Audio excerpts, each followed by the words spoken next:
नमस्कार, मैं पंकज प्रसून। दोस्तों, हमेशा की तरह पहले राष्ट्रीय खबरें, फिर झारखंड और तब बिहार पर हम आएंगे।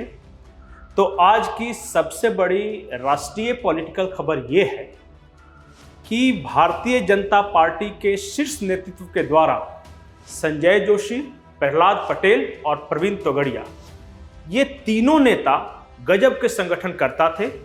लेकिन जब से मोदी आए हैं बीजेपी के लाइमलाइट में, तब से ये तीनों साइडलाइन कर दिए गए थे अलग अलग कारणों से। अब भारतीय जनता पार्टी को लग रहा है कि सिर्फ मोदी के नाम पर हम बहुत लंबा नहीं चल सकते या फिर राज्यों में हमारी विजय नहीं हो सकती। इसके लिए संगठन के स्तर पर हमें काम करने की जरूरत है। और इसके लिए जब संगठनकर्ताओं की तलाश शुरू हुई तो उसमें पहला नाम आया संजय जोशी जी का। आपको याद होगा कि संजय जोशी जी एक जमाने में बीजेपी के बहुत अहम स्तंभ माने जाते थे। संगठनकर्ता तो हैं ही, तो ये तीनों के साथ संपर्क स्थापित कर लिया गया है। अलग अलग नेताओं ने किया है। एक वीडियो में मैंने आपको बताया कि प्रवीण तोगड़िया से CR पाटिल जी ने संपर्क किया है। संजय जोशी जी के पास एक मोदी जी का दूत पहुंचा, एक चिट्ठी लेकर, जिसमें उन्होंने वर्णन किया था कि 16 साल तक हम एक कमरे में रहें। मतलब मोदी जी कह रहे हैं संजय जोशी जी को कि 16 साल तक हम एक कमरे में रहे, हमने एक साथ काम किया। तो इस तरह की कुछ बातें थी। और एक प्रहलाद पटेल है, वो भी अभी फिलहाल लाइमलाइट से दूर थे, लेकिन उन्हें वापस संगठन में लाने के प्रयास जारी हैं। दूसरी बड़ी खबर कि आज विजय दिवस है। आज ही के दिन भारतीय सेना ने बांग्लादेश को आजाद करवाया था। और आज ही के दिन दो बेहद महत्वपूर्ण बयान आए हैं।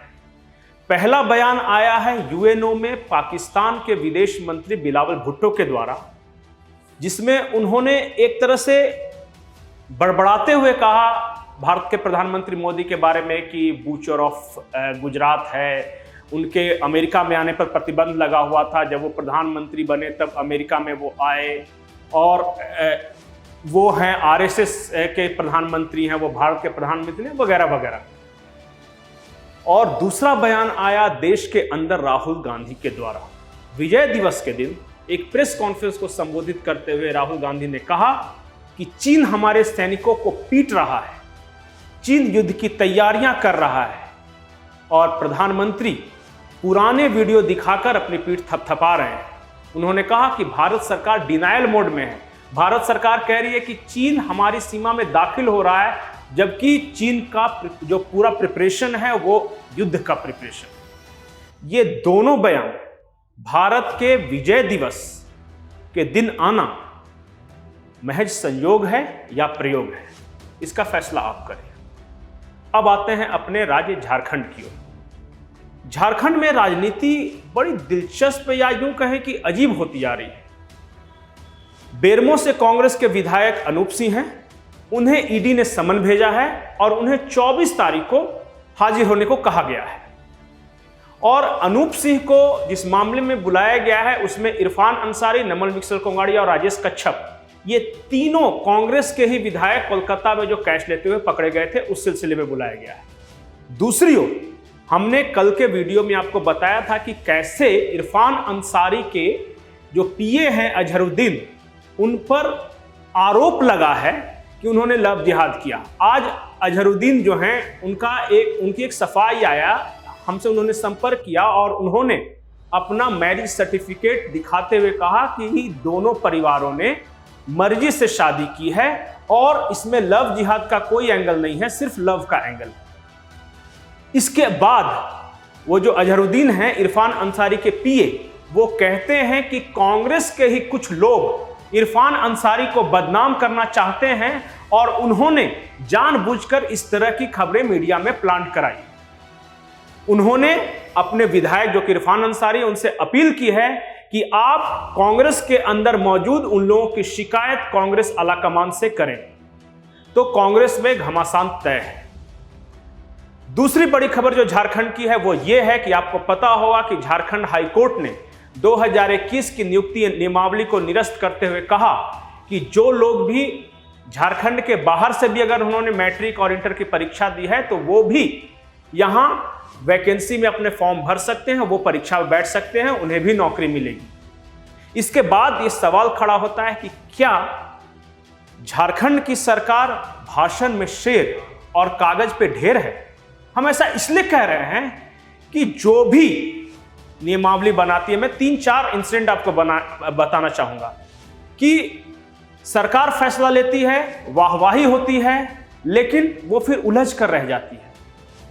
नेतरहाट फायरिंग रेंज का मामला, कैबिनेट की बैठक चल रही है, जैसे ही कैबिनेट के बाहर मुख्यमंत्री हेमंत सोरेन आते हैं, ढोल नगाड़े अबीर बजने लगते हैं कि वाह वाह। वो मामला डिफेंस मिनिस्ट्री का था। दूसरी बड़ी खबर कि जब मुख्यमंत्री हेमंत सोरेन आते हैं कि हमने 1932 पास कर दिया, फिर वही ढोल नगाड़ा अबीर गुलाल, लेकिन वो मामला चला जाता है केंद्र सरकार के पास। नियुक्ति नियमावली 2021 में लेकर आती है हेमंत सरकार, कहती है कि जो यहां से मैट्रिक और इंटर पास हैं वही सरकारी नौकरी का फॉर्म भर सकते हैं, वही सरकारी नौकरी में बैठ सकते हैं। हाईकोर्ट में वो चीज खारिज हो गई। तो इसलिए मैं कहता हूं कि हमें पेपर वर्क पे स्ट्रांग रहना होगा। जब भी मैं सरकार के किसी भी नियमावली का कुछ आलोचना इसे नहीं कह सकते कि मैं तथ्यों के साथ रखने की कोशिश करता हूं, तो मैं कोशिश करता हूं कि जो ऑन पेपर है वो बातें जनता के सामने आए, क्योंकि नारेबाजी से सरकारें नहीं चला करती। सरकारें चला करती है ठोस पॉलिसी से, और पॉलिसी ऐसी बने जिस पे कॉन्ट्राडिक्ट करने की गुंजाइश ना हो, वो कोर्ट में ना जाए, वो उलझे नहीं। सरकार कुछ ऐसे नियम बनाए कि जो पास हो जाए और लागू भी हों, सिर्फ कैबिनेट में ना आए। अब झारखंड से एक और बड़ी खबर, हमने जेएमएम की बात कर ली, यानी सरकार की बात कर ली, कांग्रेस की बात कर ली, अब बीजेपी की बात करते हैं। बीजेपी, या यूं कहें कि झारखंड के कोल्हान और कुछ इलाकों में कुर्मी आंदोलन के नाम पर एक बेहद महीन राजनीति हो रही है। वो राजनीति आसान शब्दों में अगर समझाया जाए तो मैं कुछ इशारे करता हूं। कुछ जगहों पे, कोल्हान के कुछ इलाकों में ये नारे लग रहे हैं कि मोदी तुझसे बैर नहीं, मुंडा तेरी खैर नहीं। कुर्मी आंदोलनकारी ये नारे लगा रहे हैं कि चूंकि केंद्रीय जनजातीय मंत्री अर्जुन मुंडा हैं, इसलिए वही कुर्मियों को एसटी में शामिल नहीं होने दे रहे हैं। तो एक माहौल बन रहा है कोल्हान में केंद्रीय मंत्री अर्जुन मुंडा के खिलाफ। कुछ लोगों से बात हो रही थी तो उन्होंने बताया कि आज की तारीख में चाहे वो अर्जुन मुंडा चाईबासा से लड़े या खूंटी से लड़े या फिर विधानसभा का चुनाव खरसावां से लड़े, तीनों जगहों पर कुर्मियों को उनके खिलाफ इस तरह से गोलबंद किया जा रहा है कि उनके लिए बेहद मुश्किल होने जा रही है। और गोलबंद करने वाला है कौन, इन आंदोलनकारियों के पीछे कौन है, यह समझने के लिए मैंने कहा कि महीन राजनीति हो रही है। आखिर कौन सा ऐसा राजनेता है भारतीय जनता पार्टी के अंदर जिसको अर्जुन मुंडा अगर हारते हैं तो उसको फायदा हो सकता है, कोल्हान पर उसकी पकड़ मजबूत हो सकती है। नाम नहीं लूंगा, इशारा साफ है। अब आते हैं बिहार की ओर। बिहार में एक कहावत चल रही है इन दिनों, विधानसभा के अंदर मुख्यमंत्री कहते हैं जो पिएगा वो मरेगा, और विधानसभा के बाहर सड़कों पर जनता कह रही है कि जो जनता को गरियाएगा उसको लतियाएगा। आप समझ सकते हैं कि मैं ये सारा रेफरेंस बिहार में शराब के कारण 61 मौतें जो हुई है छपरा में। कल मैंने आपको बताया था 50 तक आंकड़ा पहुंच चुका है, आज अखबारों ने पुष्टि की। आज मैं आपको बता रहा हूं कि मरने वालों की संख्या 61 तक पहुंच चुकी है, और देखिए कल इसकी पुष्टि भी होगी। अब समझते हैं कि बिहार में शराबबंदी का अर्थशास्त्र क्या है। जो बिहार में रहने वाले लोग हैं और जो पॉलिटिकल एक्सपर्ट्स हैं वो कहते हैं कि बिहार में शराबबंदी की सारी अर्थव्यवस्था पुलिस चला रही है। छपरा में जिस शराब को पीने से 61 लोगों की मौत हुई, उसका स्प्रिट थाने से गया था, और थाने से जो स्प्रिट गया उससे ये शराब बनाया गया था। ये मैं नहीं, ये बिहार सरकार की ही रिपोर्ट कहती है, वहीं के प्रशासन की रिपोर्ट कहती है। एक बात और, बिहार के लोग कहते हैं कि अगर शराबबंदी नहीं होती तो शराब से जो रिवेन्यू कलेक्शन होता, जो पैसा वहां की ट्रेजरी में जाता, अब वही पैसा बिहार पुलिस अवैध वसूली कर रही है। शराब तो है लेकिन नकली शराब है।